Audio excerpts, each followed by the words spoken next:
지난 주일은 부활절이었고요. 그래서 우리 로마서 말씀을 잠시 멈추었다가 오늘 다시 지난 주일에 이어서 계속해서 로마서 말씀을 보겠습니다. 자, 로마서 12장부터는 교리가 아닌 행함, 어떤 이론이 아니고 실천이라고 그랬습니다. 그래서 12장부터는 이제 사도 바울이 계속해서 이런 일을 행하라라고 권면을 하게 되는 겁니다.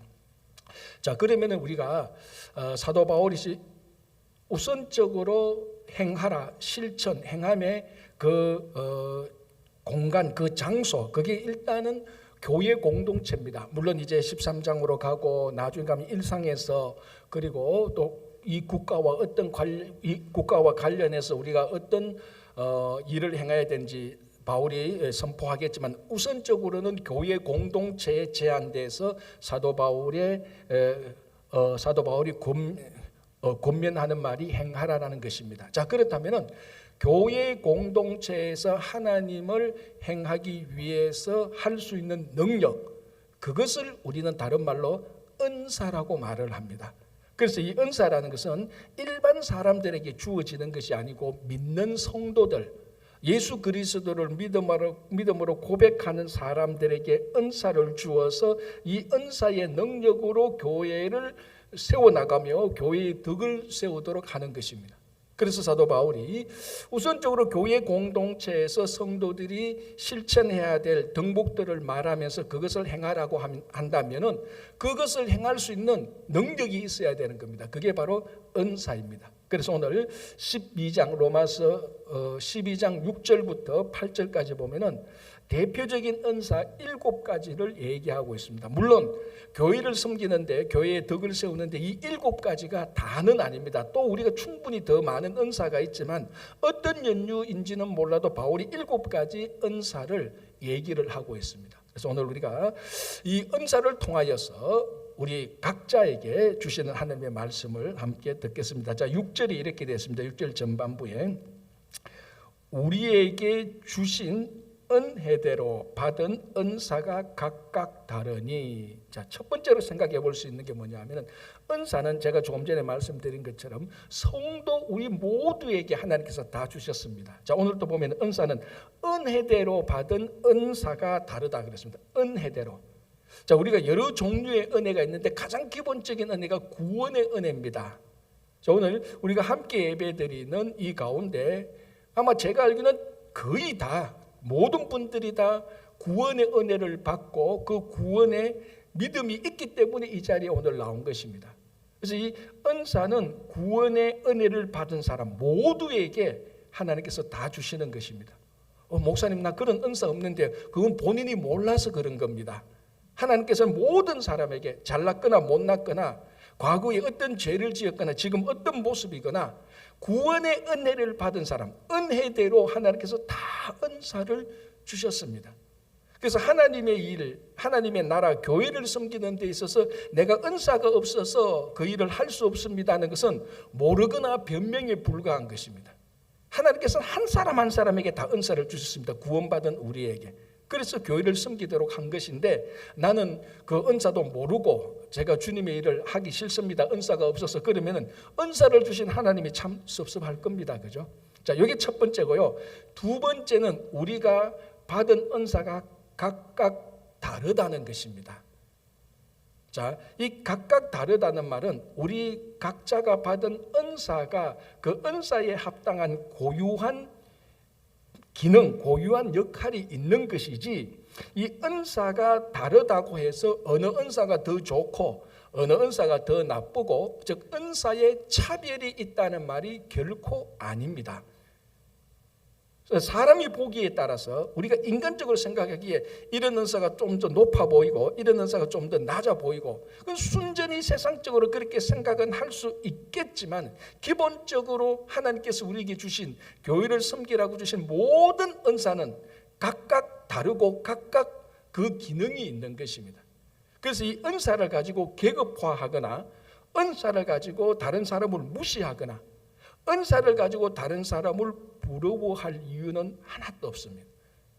그래서 이 은사가 기능, 각 사람에게 주어진 각각의 기능에 충실한 것이 중요한 것이지, 이것을 비교해서 높고 낮고 높고 낮고로 따진다면 거기서 교만이 들어오고 차별이 들어오고 무시하는 것이 들어오는 것입니다. 그래서 이 은사를 두고 내가 받은 은사를 가지고 다른 사람의 은사를 부러워할 필요도 없고, 그리고 다른 은사를 가진 사람을 무시해서도 안 되는 겁니다. 뭐 이거하고 같은 것 아니겠습니까? 부모가 자기 자식인데 자기 자식이 제일 귀하지. 물론 다른 자식이 우리 그 자기 자식보다 능력이 더 뛰어날 수는 있습니다. 그런데 능력이 더 뛰어나도 제일 귀한 것은 내 자식입니다. 그리고 자기 자식 사랑하면 남의 자식도 사랑하는 것이고, 자식 사랑하면 남의 자식도 무시하지도 않고 부러워하지도 않는 겁니다. 그가 똑같습니다. 은사는 각각 다르고 각각 우리에게 주신 것입니다. 자, 세 번째, 이것이 참 중요한 것인데, 은사는 하나님께서 우리에게 주신 목적이 무언가 하면 은사를 사용하라고 주신 것이지, 그것을 재산처럼 축적하고 소유물로 가지고 있으라고 주신 것이 아닙니다. 은사의 가장 본질적인 것은 소유에 있는 것이 아니고 사용에 있는 것입니다. 혹 어떤 사람은 받은 은사가 참 좋은데 그 은사를 가지고 계속해서 창고에 보관만 하고 있다면 그 은사는 아무 쓸데없습니다. 어떤 분은 은사를 하나를 받았는데 이 은사를 가지고 계속해서 사용할 때 정말로 은사 받은 대로 잘 사용했다고 나중에 하나님께 칭찬받을 겁니다. 자, 우리가 나중에 하나님 앞에 심판을 받는데 심판받는 항목들이 참 많을 겁니다. 그 중에 이 은사에 관해서 우리가 심판받게 될 때 하나님께서는 반드시 이걸 심판하실 겁니다. 네가 은사를 얼마나 많이 축적하고 얼마나 많이 모았느냐, 그거 하나님께서 하나도 보지 않습니다. 우리에게 주신 은사를 얼마나 많이 사용했느냐, 이걸 보는 것입니다. 다시 말씀드리자면 여러분들이 은사를 많이 받았다, 그거 하나도 안 중요합니다. 하나 받은 은사를 할지라도 그것을 많이 사용한 것이 중요한 것입니다. 혹시 여러분 받은 은사가 있는데 창고에 지금 저장하고 있습니까? 빨리 다 꺼내십시오. 다 꺼내서 사용하시기 바랍니다. 자, 어느 마을에 이제 그 마을에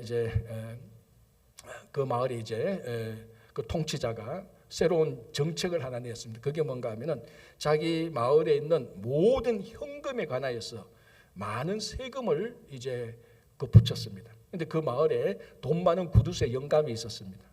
자기 집에 현금이 많은데 이 현금에 많은 세금을 내려니까 아깝지 않습니까?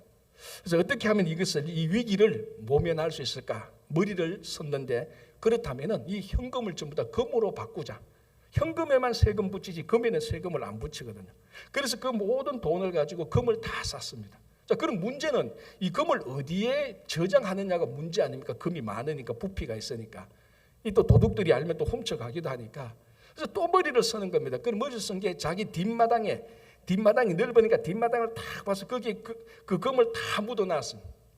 그 다음부터 이제 어떻게 됩니까? 하루에 한 번씩 뒷마당에 가서 그 땅을 파보고 금이 잘 있는 거 보고 희죽희죽 웃고 좋아가지고 그 낙으로 살아가는 겁니다, 매일.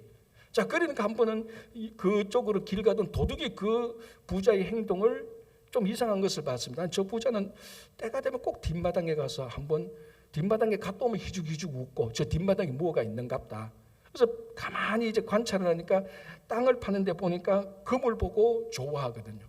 저 도둑이 가만히 있을 수 있습니까? 딱 날짜 잡고 작전 짜서 그날 어느 밤에 그 도둑이 뒷마당에서 금을 다 훔쳐갔습니다. 그러니 그 다음날 아침에 그 뒷마당에 금을 도둑맞은 구두쇠 영감이 하늘이 무너지듯이 땅이 꺼지듯이 한탄을 하고 있었습니다.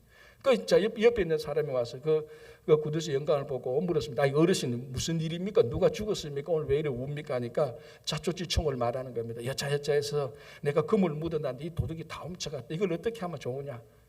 자, 그 이웃 사람이 가만히 듣더만 어르신 괜찮습니다. 어르신은 손해본 거 하나도 없습니다. 제가 하라는 대로 하십시오. 어떻게 할까? 밖에 가서 돌멩이를 다 가지고 오십시오. 돌멩이 가져와서 금색을 다 칠해가지고 뒷마당에 묻어놓고 앞으로 하루에 한 번씩 그 금이라 생각하고 휘죽휘죽 웃으십시오. 그거나 금을 뒷마당에 묻어놓고 계속 축적해놓고 하루 한 번씩 웃는 거나 뭐가 다릅니까? 한 번도 쓰지도 않을 금, 그거를 뒷마당에 묻어놓는 거나 돌에다가 황금색 칠해놓고 뒷마당에 묻어놓고 웃는 거나 다른 거 하나도 없습니다. 우리가 하나님께서 주신 은사를 사용하지 않고 가지고 있고 재산처럼 가지고 있고 축적한다면 이 은사는 뒷마당에 묻혀서 도둑에게 도둑맞는 금하고 다를 바가 뭐가 있습니까? 똑같죠. 나는 은사가 많아 희죽희죽 웃는 것이나 뒷마당에 금이 많아 희죽희죽 웃는 것이나 똑같죠. 아무 소용없습니다. 사용해야 되는 겁니다. 하나님께서 우리들에게 은사를 주신 것은 그거 가지고 많이 모아라가 아니고 많이 사용하라는 것입니다. 여러분들 각자 은사가 다 있습니다. 군뱅이도 구르는 재주가 있다고 말했는데 왜 없겠습니까? 다 있습니다. 그 은사를 하나님의 나라를 위해서 교회를 위해서 잘 사용하시기 바랍니다.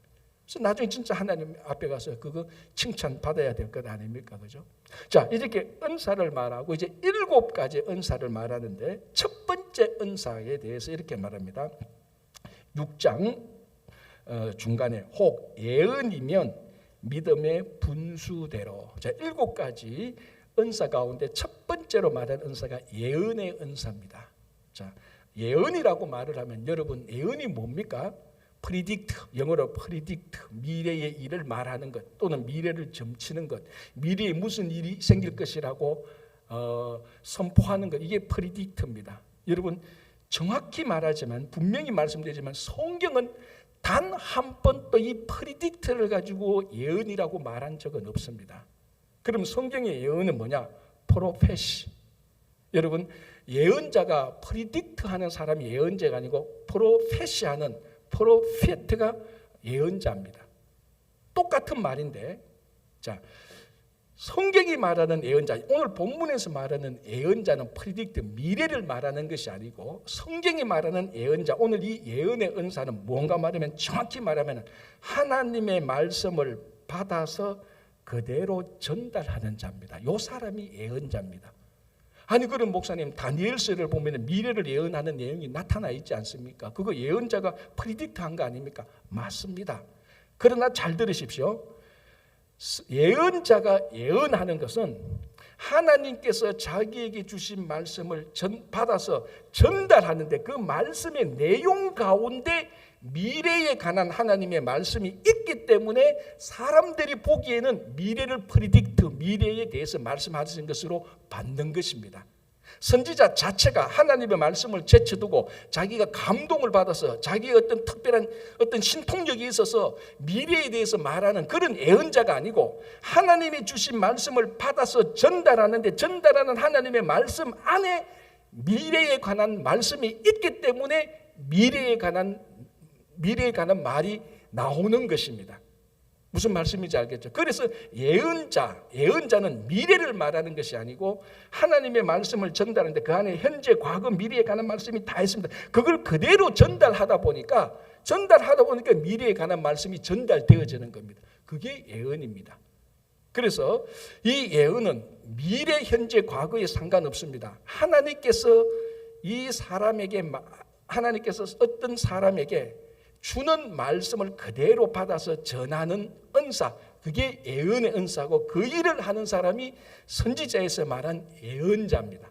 이사야도 그렇고 예레미야도 그렇고 여러분 이사야, 예레미야, 이스라엘 다 성경을 읽어보십시오. 하나님의 말씀을 받지 않고 자기 신통력으로 미래를 말하는 선지자는 한 명도 없습니다. 있다면 그건 전부 다 거짓 선지자예요.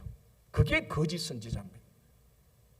여러분 이단과 바른 교리의 기준이 바로 여기에 있습니다. 저 사람이 이단인지 아닌지 아무리 신통해도 하나님의 말씀을 받아서 전달하는 사람이 아니고 자기 영성, 자기 어떤 신통력 가지고 미래를 말하는 사람은 성경에서 그런 참된 선지자는 한 명도 없습니다. 싹 다 거짓 예언자입니다. 여러분 다니엘 선지자가 미래를 예언했습니다. 그는 미래를 예언한 게 아니고 말씀을 전달하니까 그 안에 미래가 있었던 것입니다. 오늘 말하는 예언의 은사가 바로 그겁니다. 나는 예언의 은사를 받았으니까 종말이 어떤지 다 알아. 그게 잘못된 겁니다. 그건 예언의 은사를 받은 게 아니라 잘못된 영의 은사를 받은 겁니다. 잘못된 것. 예언의 은사는 말씀을 받아서 그대로 전달하는 것. 그러면은 예언의 은사를 받은 사람 또는 구약의 예언자가 가장 중요한 건 뭐냐면은 사람이 아니고 그 말씀을 전달하는 하나님에게 초점을 맞추는 겁니다.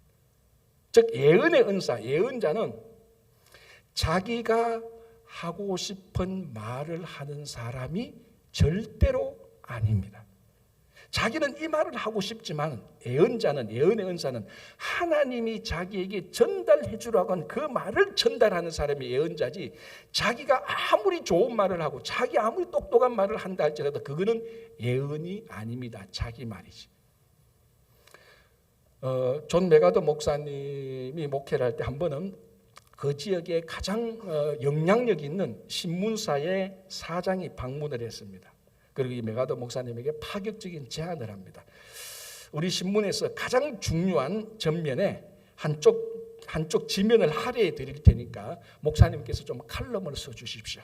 칼럼의 내용은 우리 지역에서 일어나는 일에 대해서 목사님의 고명한 의견을 말해주시고, 가끔 미국 전체에서 큰 이슈가 생기면 목사님께서 그 이슈에 대해서 의견을 말해주시고 앞으로 이 이슈에 대해서 이렇게 해야 된다, 좀 그렇게 좀 가이드를 해주십시오. 굉장히 파격적인 제안 아닙니까? 정말로 신문사의 사장이 자기가 알아서 부탁을 하는데 이건 정말 파격적입니다. 그 얘기를 들은 존 메가더 목사님이 이렇게 말씀합니다. 사장님, 그런 제안은 참 감사하지만 내가 목사가 된 것은 내 의견을 전달하려고 목사가 된 것이 아니고 하나님의 말씀을 전달하는 대변인이 되기 위해서 내가 목사가 되었습니다. 그런데 만약에 사장님께서 이 칼럼을 저한테 할애해 주신다면 제가 제 의견을 말하는 게 아니고 하나님의 말씀을 그대로 전달하면 어떨까요? 역제안을 했습니다. 그러니까 그 신문사의 사장님 그걸 받았을까요? 안 받았을까요? 받을 리가 없죠. 그 신문사는 종교 신문이 아니니까. 그래서 없던 걸로 합시다 해서 칼럼은 못 나왔다는 겁니다. 중요한 것. 자, 이 존 메가더 목사님이 하신 말씀을 드려요. 이분은 분명히 예언의 은사가 있는 사람입니다. 왜? 예언의 은사는 자기 의견을 말하는 게 아니고 하나님의 말씀을 받아서 잘 전달하는, 잘 대변하는 사람이기 때문에 그렇습니다. 또 하나 예언의 은사는 하나님의 말씀을 잘 전달하는 것이지 이 사람이, 이 백성들이 듣고 싶어 하는 말을 해주는 사람이 아닙니다. 이게 참 중요한 겁니다. 자기가 하고 싶은 말을 안 하는 것까지는 괜찮은데 설교자가 참 이 백성의 사람들이 이 말을 듣고 싶어 하는데 그 말을 해주면은 백성들로부터 존경을 받고 좋은 설교자라고 좋은 예언자라고 칭찬을 받을 수 있는 게 눈에 딱 보이는데도 그 말을 하지 않고 백성들이 듣고 싶어하는 말을 하는 것이 아니고 하나님이 전달해 준 말을 그대로 전달할 때 때로는 백성들하고 예언자 사이에 큰 갈등이 생기기도 합니다. 그 사람이 바로 예레미야였습니다. 자, 예레미야 시대 때 나라 상황이 어땠습니까? 1차, 자, 예루살렘이 1차, 2차 멸망하고 이제 마지막 멸망을 앞둔 상황에서 예레미야가 하나님의 말씀을 그대로 전달했습니다. 그 메시지가 뭡니까? 이제는 심판을 당하지 않을 수가 없다. 그래서 이 남유다가 심판을 당하고 바벨론으로 포로 잡혀갔다가 그리고 다시 돌아와서 거듭나야 된다. 그게 하나님의 메시지였습니다. 자, 여러분들이 그 자리에 있었다고 한번 생각해 보십시오. 이 예레미야 선지자를 예언자라고 여러분 받아들이겠습니까? 아니죠. 매국노죠. 우리 식으로 말하면 완전 친일파 중에 친일파입니다. 우리가 바빌론에게 포로 잡혀가는 거로 그래서 항복하라고? 선지자가 우리에게 힘을 주고 용기를 줘야지. 바빌론이 쳐들어오면 어떻게 잘 싸우고 어떻게 잘 극복할 수 있는 지혜와 용기와 전략을 제시해야 그게 선지자지. 바빌론에게 포로 잡혀가고 항복하라고? 그 말 듣고 좋아할 사람이 누가 있겠습니까? 아무도 없었어요. 그런데 그때에 하나냐라는 선지자가 있습니다. 이 선지자는 백성이 뭘 원하는가를 정확히 알았던 사람입니다. 그래서 하나냐가 이렇게 말합니다. 걱정하지 마십시오. 하나님께서 바벨론 왕 느부갓네살의 멍에를 꺾으실 것입니다. 이번에 바벨론 왕 느부갓네살이 쳐들어와도 우리는 하나도 죽지 않고 다치지 않거든. 하나님께서 바벨론의 멍에를 꺾으시니 걱정하지 마십시오. 앞에 포로로 잡혀갔던 사람들 2년 안으로 다 돌아올 겁니다. 백성들이 박수치고 야단났습니다. 진짜 선지자라고 했을 겁니다. 저도 막 박수 쳤을 겁니다. 그 자리에 있었으면. 누가 진짜 선지자입니까? 누가 진짜 예언의 은사를 가진 사람입니까? 그래서 예레미야를 읽어보면 하나님께서 예레미야를 통해서 하나냐에게 말합니다. 나는 너를 보내지 않았다. 하나냐에게 말합니다. 하나님께서 보낸 선지자가 아닙니다. 그래서 너는 거짓 선지자고 금년 내로 죽을 것이다. 그래서 그 해 7월 달에 하나냐가 죽게 되는 겁니다. 예언이라는 것은, 예언의 은사라는 것은, 예언자라는 것은 그 사람이, 그 백성이 아무리 듣고 싶어하는 말이 있다 할지라도 하나님의 말씀을 전하는 것입니다. 그게 어떨 때는 큰 위로가 되고요, 어떨 때는 큰 용기가 되기도 합니다. 이때는 문제가 없어요.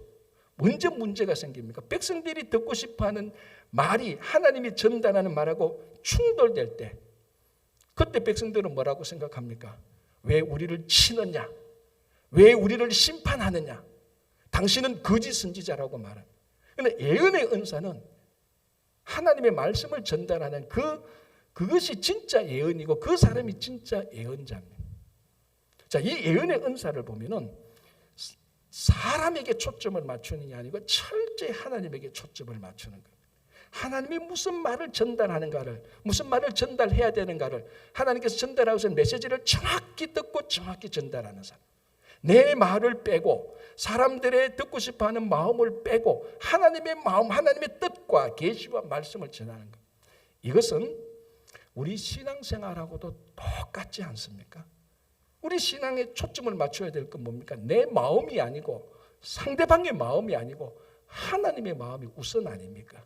그게 우선이고 그게 우리 신앙의 초점이어야 됩니다. 하나님의 마음이 뭔지, 하나님의 계시가 뭔지, 하나님의 뜻이 뭔지, 그것이 우선이 되어야 되는데 그 하나님의 뜻과 계시가 내 마음에 합해야 되고 사람들이 듣고 싶은 말에 합할 때에 우리는 하나님을 받아들이는 것 아닙니까?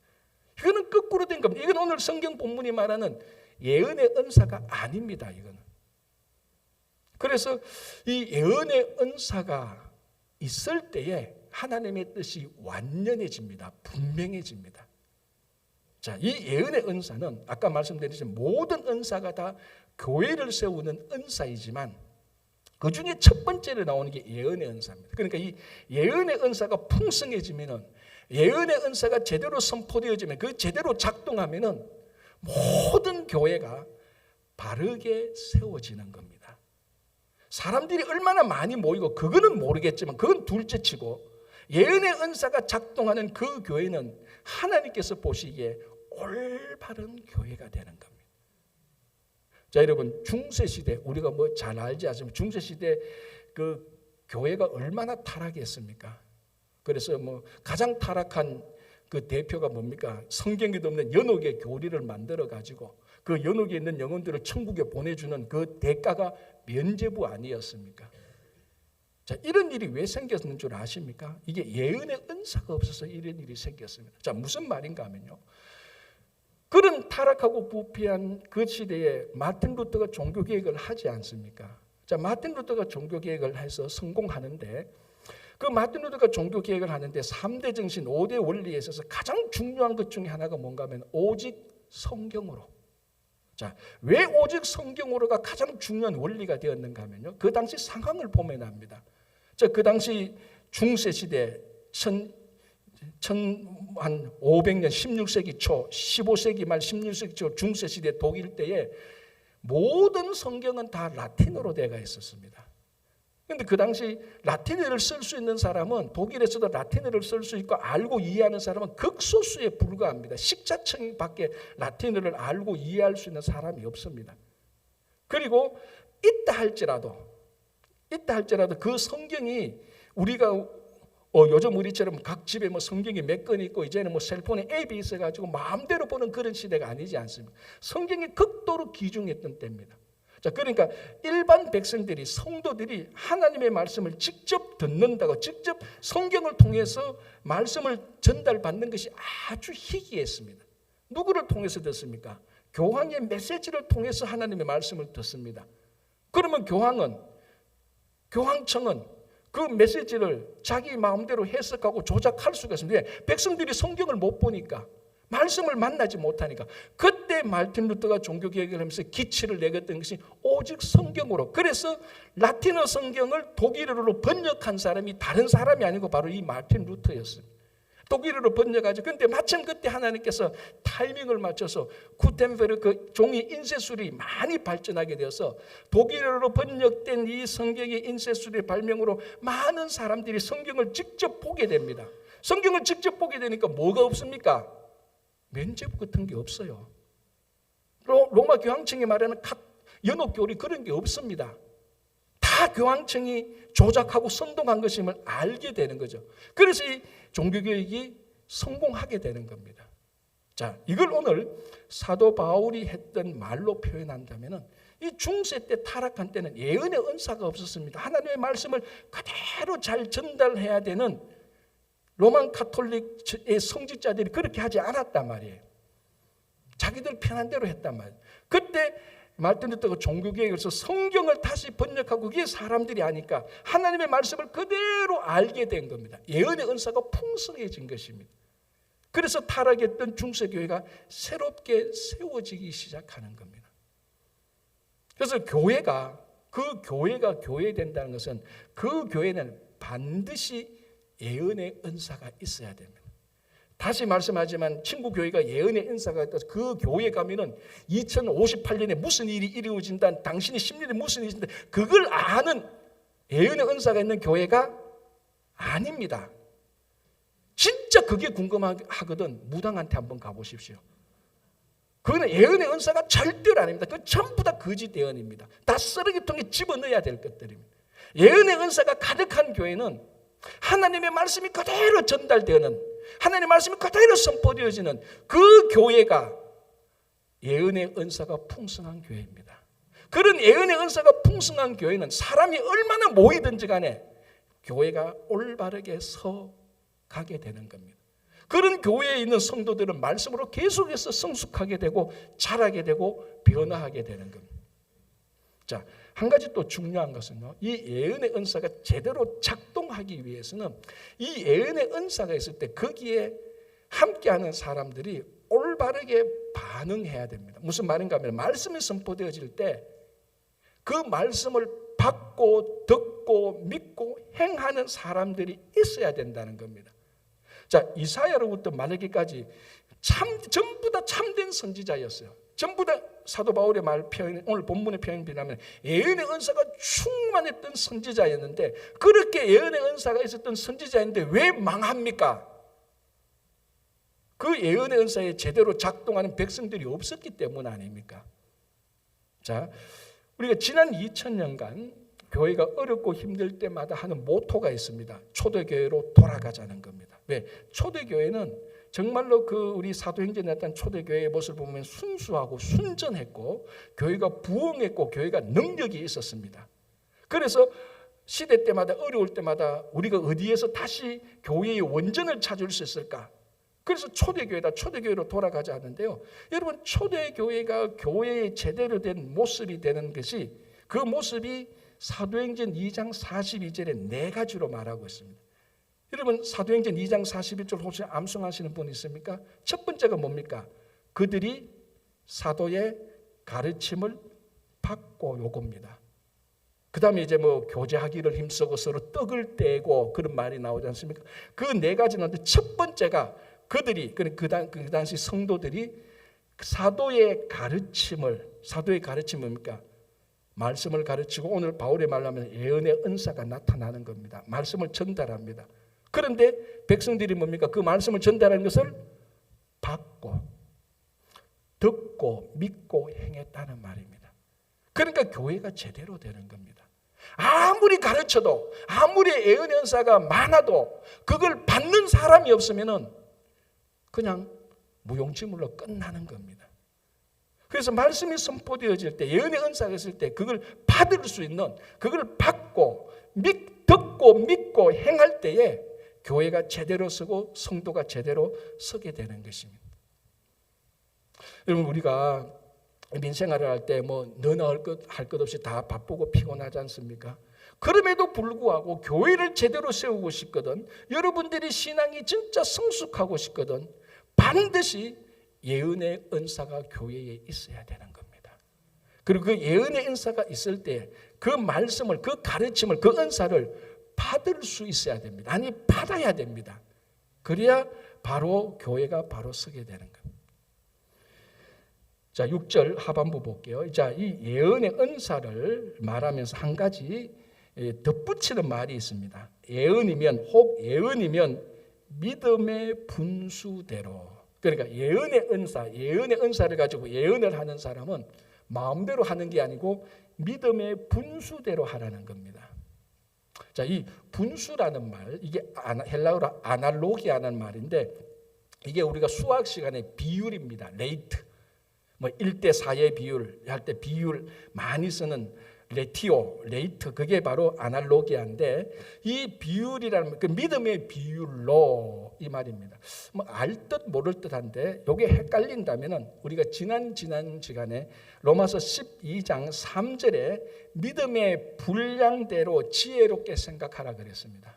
자, 믿음의 분량이 나왔고 믿음의 분수가 나왔습니다. 사실은 서로 분량과 분수가 서로 다른 말이지만은 상통할 수 있는 말입니다. 의미는 똑같습니다, 사실. 그래서 우리 믿음의 분량이라고 말할 때 제일 쉽게 믿음의 양, 믿음이 얼마나 있는지 그겁니다. 그래서 예언하는 사람이면은 그 예언하는 사람의 믿음의 양만큼 하라는 겁니다. 더 많이 해서도 안 되고 더 적게 해서도 안 됩니다. 자, 그럼 문제는 예언의 은사가 있는 사람, 말씀을 전하는 사람의 믿음의 양을 어떻게 측정하느냐, 이게 문제죠. 얼마나 있는가 아는 게 문제예요. 무게를 달아볼 수도 있는 것도 아니고 길이를 재볼 수 있는 것도 아니고, 이 믿음의 양을 어떻게 측정할 수 있고 믿음의 양이 얼마만치 있는지를 어떻게 알 수 있겠습니까? 그게 이제 우리가 로마서 10장 17절을 보면은 무게를 재는 방법이 나옵니다. 그게 뭡니까? 믿음은 들음에서 나고 들음은 그리스도의 말씀으로부터 말미암는. 이 믿음이라는 것은 천하 없어도 그리스도의 말씀을 듣지 않고는 생길 수가 없습니다. 믿음 안에는 그리스도의 말씀을 듣는 양만큼 믿음의 양입니다. 그게. 그러니까 저 사람은 참 믿음이 성숙해, 믿음의 분량이 많아. 그 말의 정확한 의미는 그만큼 하나님의 말씀을 많이 받았다, 많이 들었다는 의미하고 같은 것입니다. 그런데 하나님의 말씀을 듣고 하나님의 말씀의 양이 내게 없는데 믿음이 많다? 그건 잘못된 겁니다. 그건 믿음이 많은 게 아닙니다. 자기 생각이 많은 것이지. 자기 확신이 그냥 많은 것이지. 자기 확신과 자기 생각은 믿음하고 다릅니다. 믿음은 반드시 그리스도의 말씀을 듣는 양만큼이 믿음의 양입니다. 자, 그래서 이 하나님의 말씀을 정확히 잘 듣는 것, 받는 것, 이게 바로 중요한 겁니다. 그래서 예언의 은사는요, 다른 말로 하면 말씀을 받는 양만큼, 예언의 은사는 말씀을 듣는 은사이기도 한 것입니다. 저 어떤 한 아이가 엄마 생일을 맞이해서 기특하게 저금을 했다가 저금통을 깨서 과일을 사주기로 했습니다. 어머니가 과일을 좋아하니까. 그래서 시장에 갔습니다. 엄마한테 무슨 과일을 주면 좋을까? 그래서 과일 가게 앞을 싹 지나갔는데 굉장히 향기로운 냄새가 나는 과일을 발견했습니다. 보니까 뭐 껍질이 누르끼리하고 뭐 좀 곰보처럼 좀 이렇게 좀 뭐라 울퉁불퉁하고 좀 타원형처럼 생깁니다. 근데 처음 본 과일이에요. 근데 향기가 너무 좋아. 향기가 좋으면 맛이 좋은 줄 알고 이 아이가 그 아줌마 과일 가게 아줌마한테 물었습니다. 아줌마 이 과일이 뭐예요? 물었습니다. 사고 싶어서. 그러니까 이 아줌마가 뭐가? 라고 했습니다. 그러니까 아니 아줌마 이 과일이 뭐냐고. 아줌마가 뭐가? 이라고 했어요. 과일이 뭐예요? 하니까 아줌마 그때 알았던 거예요. 잘 들어. 모과. 근데 아줌마가 모가라고 말했는데 모가 과일 있잖아요. 모가라고 말했는데 아이가 뭐가라고 들은 거예요. 아줌마 잘못이 아니고 애가 잘못 들은 겁니다. 많은 성도들이 하나님의 말씀을 뭐가로 자꾸 들어요. 하나님은 자꾸 뭐가라고 말을 하는데 자기는 자꾸 뭐가로 들으니 하나님의 말씀이 뭐가에서 뭐가로 자꾸 바뀌는 겁니다. 예언의 은사라는 것은 하나님의 말씀을 뭐가로 듣는 것이 아니고 뭐가로 정확히 듣는 것에서부터 시작하는 겁니다. 왜? 들어야 전달할 수 있잖아요.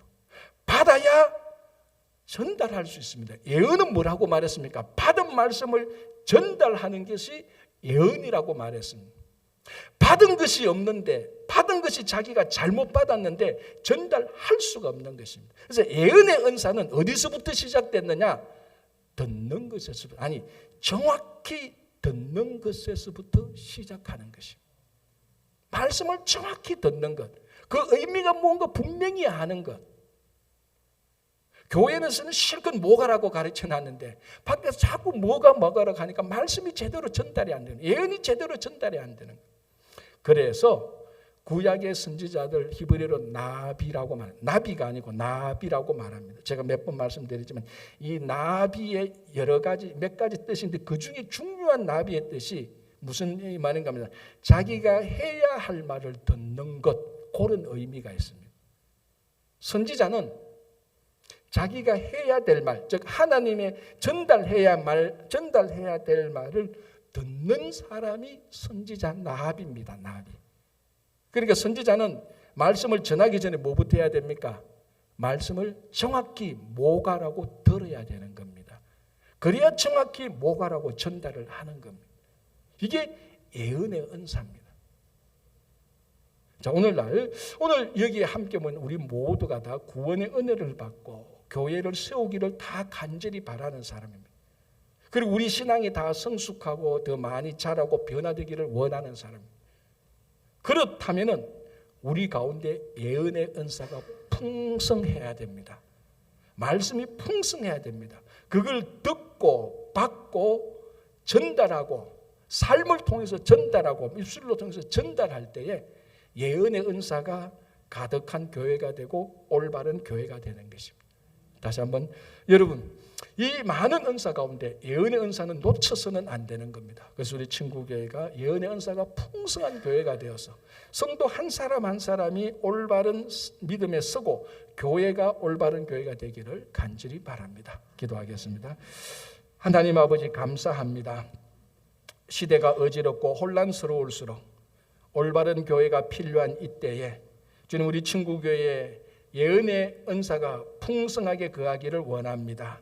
우리 각자에게 하나님께서 은사를 주셨는데 그 은사를 저장하고 축적하고 재산으로 삼지 아니하고 우리에게 주신 은사가 무엇이든지 잘 사용할 수 있도록 도와주시고 그 가운데 특별히 예언의 은사가 풍성한 교회와 성도가 되게 하여 주셔서 하나님의 뜻대로 올바로 살아가는 올바른 교회와 성도들이 다 되게 하여 주시옵소서. 예수님 이름으로 기도합니다. 아멘.